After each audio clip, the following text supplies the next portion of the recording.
Hello, my name is GRENNAN-QUIGLEY, and I'd like to start off today's presentation by asking you a question, which is, in the last 75 years, who do you think of as the most influential rock bands?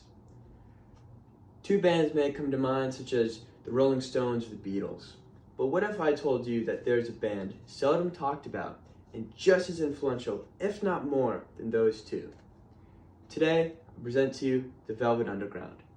Now, I would just like to make a note that due to a somewhat ambiguous lineup, I'm going to note that John Cale and Lou Reed as the two main creative forces behind the band, alongside Nico on the first record. So, why care about the Velvet Underground? Well, when you look at culture, rock music has shaped American culture in numerous ways through art, through film, through ethos. And by better understanding the Velvet Underground, you can better contextualize rock music and the culture that we live in today. So, the Velvet Underground changed rock music and its sound along with changing the culture of rock music. So, first off, let's look at the band's sonic choices primarily on their first record, the Velvet Underground and Nico. So there's three main characteristics of their sound: distortion, dissonance, and low fidelity mixing. Now, when we look at distortion at the time, it's primarily used as an effect to create this bombastic sound, such as in the Jimi Hendrix Experience or Led Zeppelin. However, the Velvets used distortion differently by creating mood and atmosphere with the sound.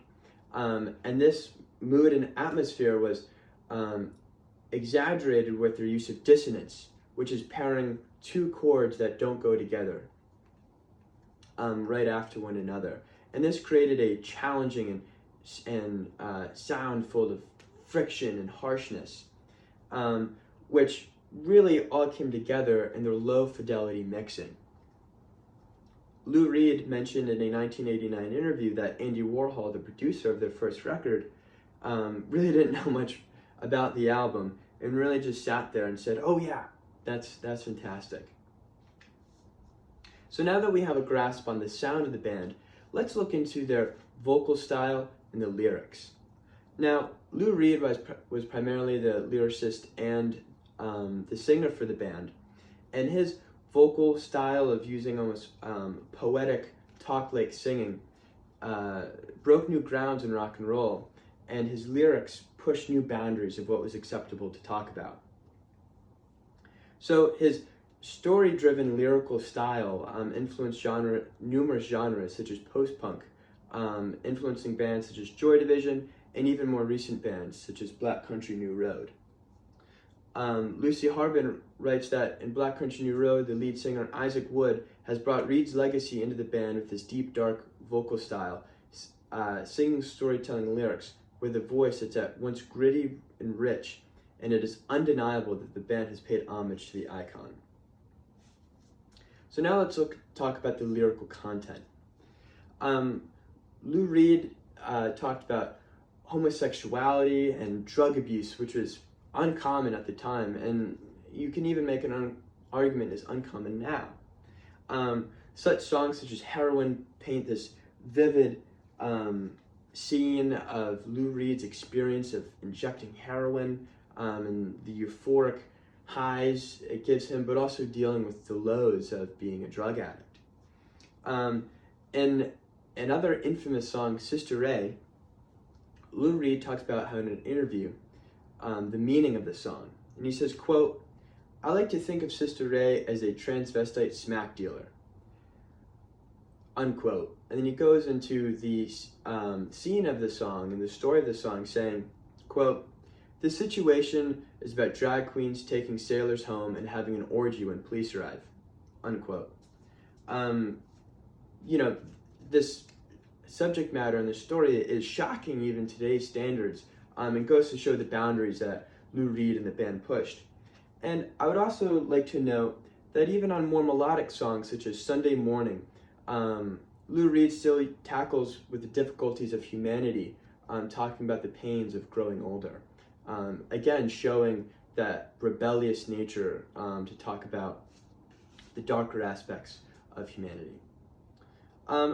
Then, now that we have a grasp on the vocal style, the lyrics, and the sound of the band, let's talk about how they interacted with culture. Now, at the time, you had the hippie movement, and the Velvet Underground directly contrasted with the hippie movement in their aesthetics, ethos, and their artwork paired with Andy Warhol. So the hippie movement is known for bright colors and flower power, and the Velvets instead used black and white and drab, simplistic colors in their albums and their artwork. And this really connects to the ethos of each, the band and the hippie movement, where the hippie movement was grounded in peace and free love, whereas the Velvets had a more nihilistic and sardonic outlook of the world.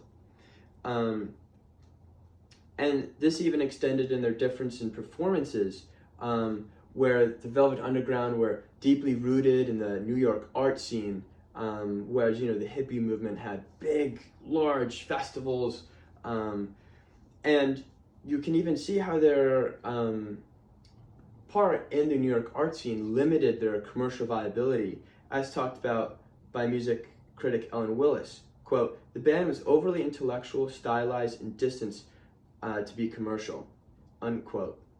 And she then goes on to say, quote, "Their work was anti-art made by anti-elitists," anti-quote. So now that we have a better understanding of the band, and how they changed rock and roll and their sonic choices, the vocal style, their lyrical content, and their interaction with counterculture, we really get a good understanding of how the band shaped rock and roll into what we have today. I think renowned producer Brian Eno sums up the band the best when he says, "The Velvet Underground may have only sold 10,000 copies with their first record, but everyone who bought it formed a band." So now that you've learned more about the Velvet Underground, I hope you find inspiration in their story and their willingness to break boundaries. And you can go on and change whatever field you're in and really think outside of the box. So yeah, I would just like to say thank you for watching, and I hope you have a good day.